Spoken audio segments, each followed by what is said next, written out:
I created this weird but insane standing lamp design that almost made me fail one of my course in school. Let me explain. The project is called Solar Flare, named after a technique from one of the greatest anime ever, Dragon Ball.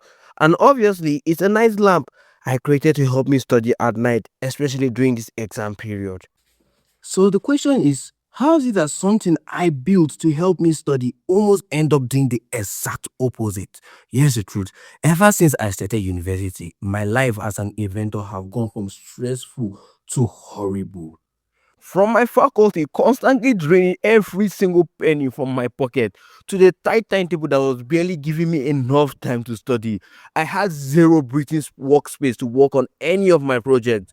And to be honest, I actually predicted this will happen. That is why I plan to focus more on my programming journey. But sadly, I lost my laptop and I couldn't afford to buy another one. Now, this is where everything started connecting. I was so tired of allowing my school to slowly kill my passion I once had for my inventing. That's when I now decided to take a big pause in my study for now and focus on my project. You see, the idea was not to build anything too complicated that would take a lot of my time or something too easy. That's when the idea now hits me. Why don't I just build a night lamp that will help me study for my coming exam? I have built several night lamps before, but I wanted this one to be kind of unique. I just love challenging myself.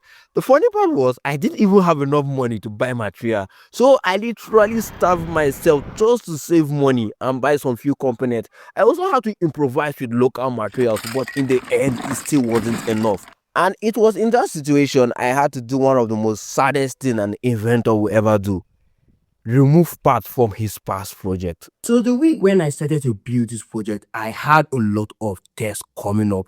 And because of my little rebellion, I decided not to read, but instead work on the project. And honestly, it was actually a huge risk. Imagine me carrying over a lot of my courses, but honestly, I don't regret because I enjoyed every moment of this project. And here's the funny thing though, is I feel God was on my side because at the ending of the day, most of the tests I had that week were actually cancelled. And if they weren't, God knows the nonsense that I could have written on that test paper. Anyways, this is the story of how I built the solar flare lamp. With all that said, what do you guys think about this night lamp design? Is this something you also want to use as your personal studying lamp?